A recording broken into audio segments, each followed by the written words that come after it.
Hallelujah, praise the Lord. मेरी तरफ से आप सभी लोगों को प्यार भरा जय मसीह की। परमेश्वर की पवित्र हजूरी में आप सभी लोगों का दिल से स्वागत है और मैं आप सभी लोगों का हमारे YouTube चैनल जीसस लव्स खुशबू पर स्वागत करती हूँ। हमारा आज का जो वचन है वो एक बहुत ही ज़्यादा महत्वपूर्ण वचन है, क्योंकि ये वचन बहुत से लोगों के जीवन में काम करता है।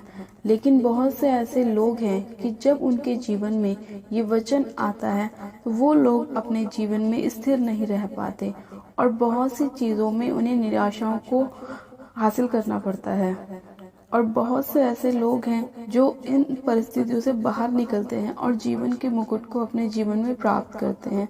आज परमेश्वर का वचन हमारे बहुत से ऐसे बहन भाइयों से बात करेगा, बहुत से ऐसे मसीह लोगों से बात करेगा जो इन परिस्थितियों में फंसते हैं। आज परमेश्वर का वचन आपकी निराशाओं को, आपके पाप को, आपकी हर एक उस गलती को जो आप अपने जीवन में करते हैं आपको बताएगा कि किस वजह से आपके जीवन में निराशाएं आती हैं, परेशानियां आती हैं, दुख आता है, कलेश आता है और किस तरह से हम इन सारी परिस्थितियों से बाहर निकल सकते हैं। तो आइए आज हम बाइबल में से पढ़ेंगे याकूब की पुस्तक, उसका पहला अध्याय, उसकी 12 से लेके 15 आयत तक। परमेश्वर का वचन कहता है, धन्य है वह मनुष्य जो परीक्षा में स्थिर रहता है, क्योंकि वह खरा निकलकर जीवन का वह मुकुट पाएगा जिसकी प्रतिज्ञा प्रभु ने अपने प्रेम करने वालों से की है। जब किसी की परीक्षा हो तो वह यह ना कहे कि मेरी परीक्षा परमेश्वर की ओर से होती है, क्योंकि ना तो बुरी बातों से परमेश्वर की परीक्षा हो सकती है और ना वह किसी की परीक्षा आप करता है, परंतु प्रत्येक व्यक्ति अपनी ही अभिलाषा से खिंचकर और फंसकर परीक्षा में पड़ता है। फिर अभिलाषा गर्भवती होकर पाप को जनती है और पाप बढ़ जाता है तो मृत्यु को उत्पन्न करता है। हालेलुया। आज जो वचन हमने पढ़ा है उस वचन के अंदर परमेश्वर ने हमें 3 चीजों के बारे में बताया है। पहला है परीक्षा, दूसरा है उस परीक्षा को पार करके वह जीवन का मुकुट जो परमेश्वर ने अपने प्रेम करने वालों के लिए रखा है, और तीसरा है पाप। आज हम बाइबल में से इन वचनों के द्वारा जानेंगे कि ये चीजें हमारे जीवन में कब और कैसे काम करती हैं। जैसे कि पहली लाइन में लिखा है, धन्य है वह पुरुष जो परीक्षा में स्थिर रहता है, क्योंकि वह खरा निकलकर जीवन का वह मुकुट पाएगा जिसकी प्रतिज्ञा प्रभु ने अपने प्रेम करने वालों से की है। आमीन।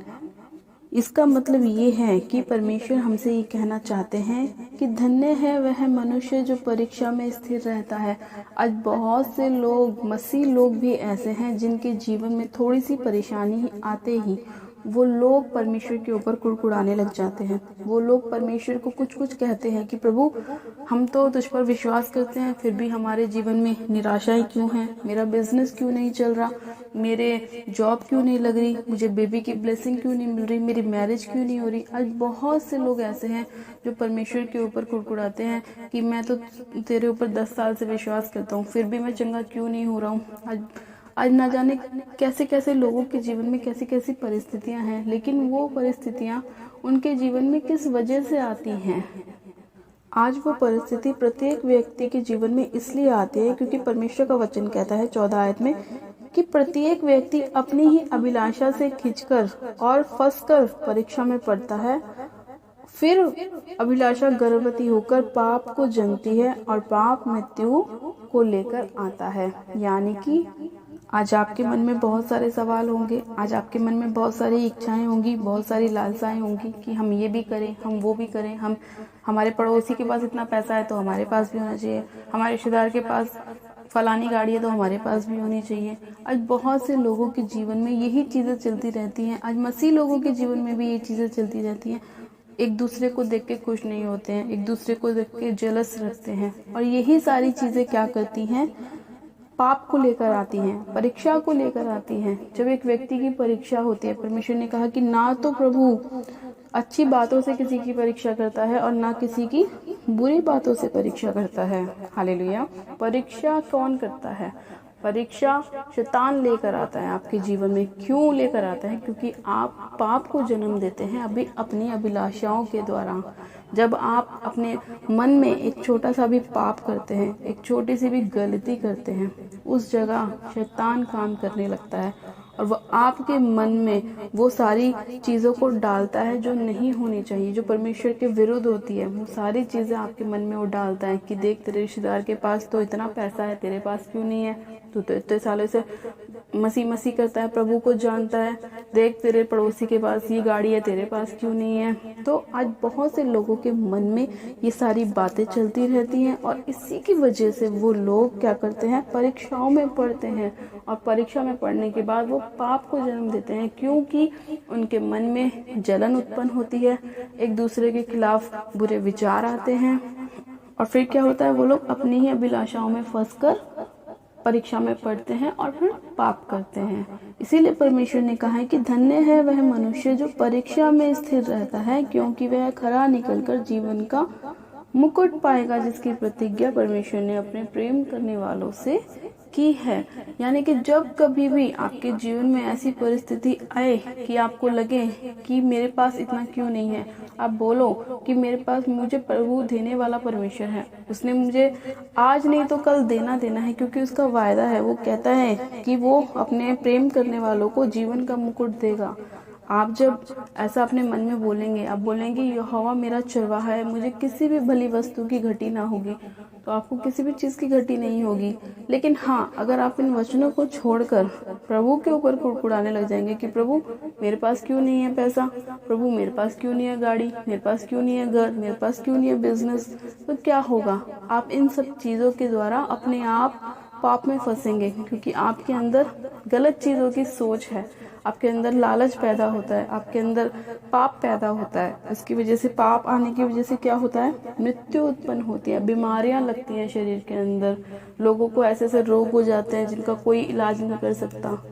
तो इसीलिए आपको क्या करना है, अपने आप को ना, जब आपको आपके जीवन में ऐसी परिस्थिति आए कि आपको लगे कि हाँ मेरे जीवन में कुछ ऐसा समय चल रहा है, तो आपको उस समय परमेश्वर के साथ जुड़े रहना है। आपको परमेश्वर के ऊपर नहीं कुड़कुड़ाना, वचनों में स्ट्रांग होना है। जितना ज़्यादा आप वचन में स्ट्रांग रहेंगे, बाइबल को पढ़ेंगे, उतना ज़्यादा आप शैतान की चाल को समझ पाएंगे, उसकी सोच को समझ पाएंगे कि वो आपके दिमाग में क्या डालने की कोशिश कर रहा है, वो आपको कैसे भटकाने की कोशिश कर रहा है। इसीलिए प्रभु कहता है कि तुम मुझ में बने रहो, और जब तक तुम मुझ में स्थिर बने रहोगे तब तक शैतान तुम्हें हाथ भी नहीं लगा सकता, ना तुम्हें परीक्षा में डाल सकता। और जब ना परीक्षा होगी, ना पाप होगा, ना मृत्यु होगी, जब क्या होगा, आप परमेश्वर के साथ जुड़े रहेंगे, आनंद होगा, परमेश्वर का प्रेम होगा, परमेश्वर का धीरज आपके अंदर होगा, आपके अंदर फलों की भरपूरी होगी, आप आशीषित होंगे, आप ब्लेस होंगे, क्योंकि आपने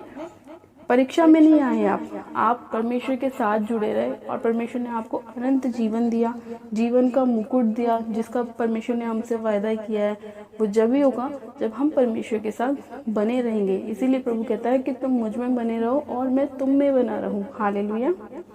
जैसे कि हम देखते हैं कि आज बहुत से अन्य लोग ऐसे हैं, अन्य जाति ऐसे हैं जो लोग नशे करते हैं। वो बोलते हैं कि हम इसलिए नशा करते हैं क्योंकि हमें दुख है, हमें तकलीफ है, हमारे घर में प्रॉब्लम है। ये सारी चीज़ें क्या हैं? पाप हैं।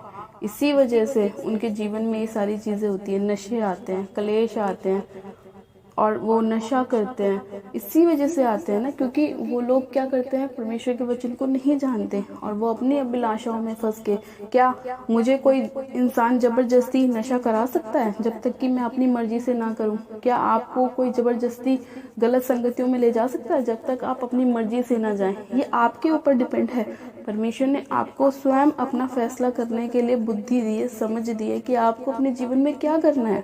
आज बहुत से लोग ऐसे हैं जिनकी गर्लफ्रेंड है, बॉयफ्रेंड है, ये क्या है? एक पाप है। और इसी की वजह से वो अपनी अभिलाषाओं में फंसकर क्या करते हैं? पाप को उत्पन्न करते हैं और जिसकी वजह से उनके जीवन में क्या होता है? बहुत सारी प्रॉब्लम्स आ जाती हैं। उन्हें वो चीज़ें जब समझ में नहीं आती जब वो पाप कर रहे होते हैं, वो चीज़ें जब पता लगती है जब वो पाप कर चुके होते हैं। वो इसीलिए क्योंकि उन्होंने तो जब अपना देखा कि भाई हाँ हमें ये अच्छा लग रहा है, हमें ये लड़का अच्छा लग रहा है, हमें ये लड़की अच्छी लग रही है, चलो इसके साथ हम अपना फ्रेंडशिप करते हैं। लेकिन बाद में क्या होता है, बहुत सारी चीज़ें, पाप उत्पन्न होते हैं, नशे उत्पन्न होते हैं, व्यभिचार उत्पन्न होते हैं, गलत संगतियाँ उत्पन्न होती हैं और उसके बाद घर बर्बाद होते हैं। लोग बाग परेशानियों में, डिप्रेशन में, मुसीबतों में आ जाते हैं। क्यों? क्योंकि उन्होंने क्या किया? पाप को अपने जीवन में पैदा किया। और पाप लिखा है कि क्या करता है? मृत्यु को उत्पन्न करता है, मृत्यु को लेकर आता है। इसीलिए आज बहुत से लोगों को हम देखते हैं, हम न्यूज़ में भी सुनते हैं कि भाई फलाने ने सुसाइड कर लिया, कोई अपने गोली मार ली, किसी ने अपने आप को, किसी ने अपने आप को फांसी लगा ली। वो क्यों? क्योंकि वो लोग अपने अंदर पाप को उत्पन्न कर लेते हैं और पाप क्या करता है? मृत्यु को पैदा, और वो क्या करते हैं? सुसाइड। इसीलिए परमेश्वर बोलता है कि तुम ऐसी चीज़ों से दूर रहो ताकि तुम परीक्षा में ना आओ, तुम पाप में ना फंसो। जब तुम ऐसी चीज़ों से दूर रहोगे, गलत संगतियों से दूर रहोगे, पाप से दूर रहोगे, नशों से दूर रहोगे और मेरे पास रहोगे, तो तुम्हें कोई भी हाथ नहीं लगा सकता, क्योंकि परमेश्वर का हाथ हमारे ऊपर होता है। तो शत्रु हमारा कुछ नहीं कर सकता, क्योंकि परमेश्वर ने हमें अपने पंखों की आड़ में छिपाया हुआ होता है। तो शैतान हमें टच भी नहीं कर सकता, क्योंकि परमेश्वर का वचन कहता है कि जो कोई तुझे टच करेगा वो मेरी आँख की पुतली को टच करेगा। इसीलिए परमेश्वर हमें इतना संभाल कर रखता है और शैतान हमारा बाल भी बांका नहीं कर सकता। लेकिन जो लोग परमेश्वर के वचनों पर नहीं चलते, परमेश्वर की बातों को नहीं मानते, उसकी बात पर मनन नहीं करते, वो लोग अपनी ही अभिलाषाओं में फंसकर परीक्षा में पढ़ते हैं और फिर परीक्षा पाप को जन्म देती है। इसीलिए परमेश्वर कहता है कि तुम्हें पाप नहीं करना है। एक छोटा सा भी पाप आपको बहुत ज़्यादा मुसीबतों में लेकर आ सकता है। एक छोटी सी गलती, एक छोटा सा सोच विचार आपको नहीं पता कि किस परिस्थिति में लेके जा सकता है, कैसी परीक्षा में आपको डाल सकता है। और जब परीक्षा आती है तो आप उसमें स्थिर नहीं रह पाते, आप उसमें बने नहीं रह पाते, आप और भी ज़्यादा गलत चीज़ों को करने की कोशिश करते हैं। बहुत से लोग ऐसे हैं जिनके जीवन में पहले पाप आ जाता है, फिर ऐसी परिस्थितियाँ आ जाती हैं, फिर वो क्या कहते हैं, हमें डिप्रेशन हो गया, हमें माइग्रेन हो गया, हमें सर्वाइकल हो गया, हमें ये फलानी बीमारी हो गई। क्यों हुई? उसका कोई रीज़न होगा। अपने आप तो बीमारियां आके नहीं लग जाती हैं, उसका कोई रीज़न होगा ना। और रीज़न बहुत चीज़ों से हो सकता है। और पाप एक यही नहीं है कि हम व्यभिचार ना करें, हम नशे ना करें, गलत संगति ना रखें। पाप ये भी है कि अगर आप चुगली करते हैं वो भी एक पाप है, आप किसी को गलत दृष्टि से देखते हैं वो भी एक पाप है, आप किसी के लिए ईर्ष्या रखते हैं वो भी एक पाप है, किसी के लिए जलन रखते हैं वो भी एक पाप है, किसी के लिए बुरा सोचते हैं वो भी एक पाप है, आप अपने पड़ोसी के लिए भी गलत सोचते हैं वो भी एक पाप है कि अरे उसने मेरे साथ ऐसा किया, अब मैं उसके साथ उससे भी ज़्यादा करूँगी। नहीं, ये चीज़ें आपको नहीं करनी, क्योंकि यही तो आपके अंदर पाप को उत्पन्न करती है। और फिर पाप क्या करता है? मृत्यु को लेकर आता है। इसीलिए परमेश्वर ने कहा है कि आपको संसार के जैसा नहीं बनना, आपको मेरे जैसा बनना है। प्रभु यीशु मसीह बोलते हैं कि तुम मेरे जैसे बनो, जैसे मैं था। मैंने भी संसार को जीता। कैसे जीता? अपने आप को साफ रख के, पवित्र रख के, निर्दोष रख के। हालेलुया। जब हम अपने आप को पवित्रताई में लेके चलते हैं, अपने आप को बिल्कुल साफ रखते हैं, परमेश्वर की तरह अपने आप को रखते हैं कि परमेश्वर का वचन कहता है कि अगर तुमसे कोई एक कुर्ता मांगता है तो तुम उसे दूसरा भी दे दो। अपने हृदय को ऐसा रखो, दूसरे के लिए क्लीन रखो, दूसरे के लिए साफ रखो। जब आपके हृदय में किसी के लिए कोई गलत विचार, कोई गलत बात नहीं होगी, आपका हृदय बिल्कुल साफ होगा, तो परमेश्वर आपको और ज़्यादा ब्लेस करेगा, आशीषित करेगा। और फिर परमेश्वर का वचन हमसे कह भी रहा है कि धन्य है वह मनुष्य जो परीक्षा में स्थिर रहता है, क्योंकि वह खरा निकलकर जीवन का मुकुट पाएगा, जिसकी प्रतिज्ञा प्रभु ने अपने प्रेम करने वालों से की है। जितने लोग परमेश्वर से प्रेम करते हैं, अपने आप को पवित्रताई में रखते हैं, अपने आप को साफ रखते हैं, परमेश्वर के साथ एक मन रखते हैं, ये वचन परमेश्वर ने उन लोगों के लिए दिया है कि उनको परमेश्वर क्या करेगा? जीवन का मुकुट देगा। हालेलुया। ये मुकुट हर एक व्यक्ति के लिए इस धरती पे नहीं है, ये सिर्फ उन्हीं के लिए है जिसे प्रभु ने चुना है, नियुक्त किया है, ताकि वो फल लेकर आए और उनका फल उनमें बना रहे। आज बहुत से लोग ऐसे हैं जो परमेश्वर के बारे में जानते हैं लेकिन परमेश्वर को फॉलो नहीं करते। उनके जीवन में वो मुकुट नहीं होगा, आप ध्यान रखें इस बात को। और जितने लोग परमेश्वर के वचन को सुनकर अपने मन को फिराते हैं, परमेश्वर को अपना मुक्तिदाता उद्धारकर्ता ग्रहण करते हैं, उसके वचनों पर चलते हैं, ये मुकुट परमेश्वर उन लोगों को देगा। तो इसीलिए आज आपको अपने जीवन के लिए खुद ये फैसला करना है, क्योंकि परमेश्वर ने आपको वो बुद्धि और समझ दी है कि आप अपने जीवन में क्या काम कर सकते हैं, क्या आपके लिए बेस्ट है। आज परमेश्वर ने आपको सोचने के लिए एक दिमाग दिया है, उस दिमाग का आप यूज़ करें और सोचें कि आपको अपने जीवन में क्या करना है। अगर आप परमेश्वर के जीवन के मुकुट को पाना चाहते हैं तो आप परीक्षा में भी स्थिर रहें, परमेश्वर पे ना कुड़कुड़ाएं, किसी के लिए गलत ना सोचें, किसी को बुरा ना कहें। बस आप परमेश्वर के वचनों में बने रहें, बाकी की बातें परमेश्वर आप देख लेगा। परमेश्वर कहता है ना कि तुम चुपचाप खड़े रहो, तुम्हारी लड़ाई मैं आप लड़ लूँगा, तुम्हें किसी से कुछ कहने की ज़रूरत नहीं है, तुम बस मेरे वचनों को फॉलो करो, उन पे चलो, उनको मनन करो और अपने आप को पवित्र रखो। तो परमेश्वर आपकी जो लड़ाई है ना वो अपने आप लड़ लेगा। आपको वो ये नहीं बोलेगा कि भाई हथियार उठाओ और मारने पीटने चलो, वो चीज़ परमेश्वर आप अपने आप देख लेता है और परमेश्वर अपने आप उस चीज़ को सॉल्व कर देता है। आपको कुछ करने की ज़रूरत नहीं है, आपको स्थिर रहने की ज़रूरत है, चाहे परिस्थिति कैसे भी हो। जब आप परमेश्वर में खड़े और अड़े रहेंगे तो परमेश्वर आपको वो जीवन का मुकुट देगा जो आपको कोई नहीं दे सकता।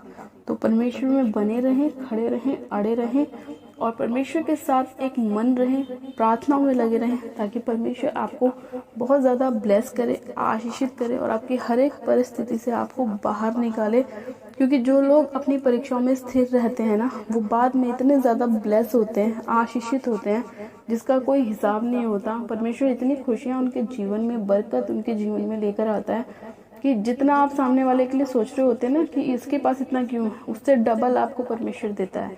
तो आपको परमेश्वर के साथ बने रहना है। हालेलुया। आज के वचन के लिए हम पिता परमेश्वर का दिल से धन्यवाद करते हैं कि परमेश्वर अपने अद्भुत वचनों के द्वारा हमसे बात करता है, हमें मजबूत करता है, हमें खड़ा करता है, अड़ा करता है और हमें ब्लेस करता है। हम परमेश्वर का दिल से धन्यवाद करते हैं आज के वचन के लिए, आज के सुंदर समय के लिए। हालेलुया। आइए मैं आप सभी लोगों के लिए प्रार्थना करती हूँ कि जिस तरह परमेश्वर ने हमारे जीवन में काम किया, मेरे जीवन में काम किया, उसी तरह परमेश्वर आपके जीवन में भी काम करे, आपको परीक्षा में स्थिर रखे, आपको समझ और बुद्धि का आत्मा दे और आपको 100 गुना ब्लेस करे। आप सब जन अपनी आंखों को बंद कीजिए, मैं प्रार्थना करती हूँ। Hallelujah, hallelujah, hallelujah. मेरे सब शक्तिमान पिता परमेश्वर प्रभु यीशु मसीह आपका धन्यवाद करती हूँ। जीवित अनुग्रहकारी पिता परमेश्वर मैं आपका धन्यवाद करती हूँ प्यारे पिता कि आप इतने महान और अद्भुत परमेश्वर हैं, आप दयालु और प्रेमी परमेश्वर हैं मेरे पिता। मैं आपका धन्यवाद करती हूँ। आप राजाओं के राजा, प्रभु के प्रभु हो खुदावन, मैं आपका धन्यवाद करती हूँ। सर्वशक्तिमान पिता परमेश्वर, इसी घड़ी मेरे खुदावन मैं आज आपसे प्रार्थना करती हूँ कि जितने भी लोग इस विनती को सुन रहे हैं, इस प्रार्थना को सुन रहे हैं, इस वचन को सुन रहे हैं मेरे प्रभु, आप उन सभी लोगों के जीवन में बहुत आयत का फल लेकर आए मेरे प्रभु। आज उनकी परिस्थिति चाहे कैसी भी क्यों ना हो, शैतान ने उन्हें कितना भी भरमाने की कोशिश क्यों ना की हो, कितनी भी परीक्षाओं में डालने की कोशिश क्यों ना की हो, लेकिन मेरे प्रभु आप उन्हें धीरज और संयम का आत्मा दें ताकि वो अपनी परीक्षाओं में स्थिर रह सके और आपके जीवन के उस मुकुट को पा सके जो आपने अपने प्रेम करने वालों के लिए रखा है। हाँ मेरे प्रभु, आप एक एक जन के ऊपर अपनी दया को उड़ेल दीजिए मेरे पिता और उन्हें स्ट्रॉन्ग कीजिए, मजबूत कीजिए मेरे पिता परमेश्वर। आज बहुत से लोग ऐसे हैं जो निराशाओं में हैं मेरे खुदावन, जिन्हें कोई बात समझ में नहीं आती, जिनका मन भटका हुआ है मेरे प्रभु। आप उन सभी लोगों के ऊपर दया कीजिए, अपना दया वाला हाथ आप एक एक जन के ऊपर ले आइए पिता परमेश्वर। सर्वशक्तिमान पिता परमेश्वर, आप अपने प्रेम करने वालों को संभाल लीजिए मेरे प्रभु। जितने आपके नाम को पुकार रहे हैं मेरे खुदावन, आप पे विश्वास कर रहे हैं मेरे प्रभु, उन्हें और भी ज़्यादा मजबूत कीजिए पिता परमेश्वर। हाँ मेरे पिता परमेश्वर, मैं जानती हूँ कि आप ऐसा कर सकते हैं मेरे प्रभु, क्योंकि एकमात्र आप ही ऐसे जीवित परमेश्वर हैं जो हमारी सारी परिस्थितियों को चेंज करने वाले परमेश्वर है। क्योंकि आपने अपने आप को हमारे लिए इसीलिए कुर्बान किया कि हम जीवन पाएँ और बहुतायत का जीवन पाएँ। आप नहीं चाहते कि आपकी एक भी रूह नष्ट हो। हाँ मेरे खुदावन पिता परमेश्वर, मैं आपका धन्यवाद करती हूँ मेरे प्रभु कि आज जितने लोग बीमार हैं, परेशान हैं, निराशाओं में हैं मेरे खुदावन, आप उन सभी के जीवन में अपने प्रेम को उड़ेल दीजिए, अपनी चंगाइयों को लेकर आए, अपनी ब्लेसिंग को लेकर आए, अपनी आशीषों को लेकर आए और हर एक बीमारी उनके जीवन को छोड़ के जाती रहे मेरे पिता परमेश्वर। हर एक डिप्रेशन उनके जीवन को छोड़े और जाता रहे, हर एक टेंशन उनके जीवन को छोड़े और जाती रहे मेरे खुदावन। आज बहुत से लोग ऐसे हैं जो अपने आप को बहुत अकेला महसूस करते हैं, जिन्हें ऐसा लगता है कि उनके जीवन में कोई भी नहीं है जो उन्हें संभाल सके, उनकी बातों को सुन सके। लेकिन मेरे प्रभु, तू ही ऐसा परमेश्वर है जो उनको संभालता है, उनकी बातों को सुनता है। क्योंकि मेरे खुदावन, आपका वचन कहता है कि मैं ना तुझे कभी छोड़ूंगा ना कभी त्यागूंगा। हाँ मेरे प्रभु, आप ऐसे लोगों के हाथों को थाम लीजिए मेरे पिता परमेश्वर, जो अपने आप को अकेला महसूस करते हैं। मेरे प्रभु, आप एक एक जन के ऊपर अपनी दया उड़ेल दीजिए पिता परमेश्वर, उन्हें सामर्थ्य दीजिए ताकि वो मजबूत रहें, खड़े रहें। हाँ मेरे खुदावन पिता परमेश्वर, दया कीजिए। उनकी बीमारी चाहे आज कैसे भी क्यों ना हो मेरे प्रभु, आप उनकी बीमारियों को छूकर चंगा कीजिए मेरे प्रभु। आप छू के चंगा करने वाले परमेश्वर हैं। हाँ मेरे पिता, आपका स्पर्श ही काफ़ी है मेरे प्रभु चंगा करने के लिए। मेरे खुदावन पिता परमेश्वर, आप एक एक जन को छू लीजिए, आत्मा में टच कीजिए खुदावन पिता परमेश्वर, और एक एक जन अपने शरीर में ये जान सके कि वो चंगे हो चुके हैं, यीशु मसीह के नाम में चंगे हो चुके हैं, आपकी पवित्र आत्मा के द्वारा चंगे हो चुके हैं, क्योंकि आपका वचन भी कहता है कि ना तो बल से ना शक्ति से पर तेरी आत्मा के द्वारा सारे काम हो सकते हैं। हाँ मेरे प्रभु, आज तो अपनी आत्मा के द्वारा इनके जीवन में काम कर, एक एक जन को चंगा कर, ब्लेस कर, आशीषित कर। सर्वशक्तिमान पिता परमेश्वर, मैं आपका धन्यवाद करती हूँ कि आपने एक एक जन को छुआ है, छू के ब्लेस किया है, आशीषित किया है, और इनकी परिस्थितियों को आपने पूरी तरह से बदल दिया है, चेंज कर दिया है। यीशु मसीह के नाम में ये मैं विश्वास करती हूँ कि आज आपने इनके जीवन में बहुत ही अद्भुत रीति से काम किया है। वचन के द्वारा इनके मन में आपने डाला है कि कैसे इन्हें अपने जीवन में काम करना है, क्या इनके लिए सही है, क्या गलत है। मेरे प्रभु, मैं आपका धन्यवाद करती हूँ कि आज जितने लोग आपका वचन सुनकर उस पर चल रहे हैं मेरे खुदावन, उन सभी लोगों के जीवन में आपने 100 गुना ब्लेसिंग को भेजा है मेरे प्रभु। मैं आपका धन्यवाद करती हूँ। आज जितने लोगों के बंद काम है वो खुल जाए यीशु मसीह के नाम में, सारी निराशाएं दूर हो जाए यीशु मसीह के नाम में। खुदावन, मैं आपका धन्यवाद करती हूँ कि आप विश्वास योग्य परमेश्वर हैं, और जितने लोग आप पे विश्वास करते हैं वो कभी निराश नहीं होते। हाँ मेरे प्रभु, मैं आपका धन्यवाद करती हूँ सारी ब्लेसिंग के लिए, सारी आशीषों के लिए, एक एक जन को छूने के लिए, उन्हें चंगा करने के लिए, बेबी की ब्लेसिंग को देने के लिए, जॉब की आशीषों को देने के लिए, ब्लड के रोगों को चंगा करने के लिए, हर एक बीमारी को चंगा करने के लिए मैं आपका धन्यवाद करती हूँ। हर एक दुष्ट आत्मा से आज़ाद होने के लिए, फ्री होने के लिए मैं आपका धन्यवाद करती हूँ। सारी महिमा, सारा आदर आपको देती हूँ। इस विनती प्रार्थना को सुनने के लिए, उत्तर हाँ आमीन में देने के लिए धन्यवाद करती हूँ। और इस प्रार्थना को बड़े विश्वास के साथ हमारे उद्धारकर्ता प्रभु यीशु मसीह के नाम में मांगती हूँ। आमीन। आप सब जन कहें आमीन। God bless you. आप सब जन आशीषित हैं पिता परमेश्वर प्रभु यीशु मसीह के सामर्थ्य और जलाली नाम में। ये मेरा विश्वास है कि आज का वचन आपके जीवन में 100 गुना ब्लेसिंग को लेकर आएगा और आपकी सारी प्रॉब्लम्स को सॉल्व करेगा। हालेलुया। और अपनी प्रार्थनाओं को कराने के लिए आप हमारे दिए गए व्हाट्सएप नंबर पे आप हमें अपनी प्रार्थना रिक्वेस्ट को सेंड भी कर सकते हैं, या आप हमें कमेंट भी कर सकते हैं ताकि हम आपके लिए प्रार्थनाएं कर सकें। और अगर अभी तक आपने हमारे यूट्यूब चैनल जीसस लव्स खुशबू को सब्सक्राइब नहीं किया है तो आज ही आप हमारे यूट्यूब चैनल को सब्सक्राइब करें, वीडियो को लाइक ज़रूर करें और वीडियो को शेयर भी करें ताकि आपके साथ साथ और भी लोग चंगे हो सकें, अपने जीवन में परमेश्वर के वचन को पा सकें। हालेलुया। मेरी तरफ से आप सभी लोगों को प्यार है जय मसीह की। God bless you. Praise the Lord.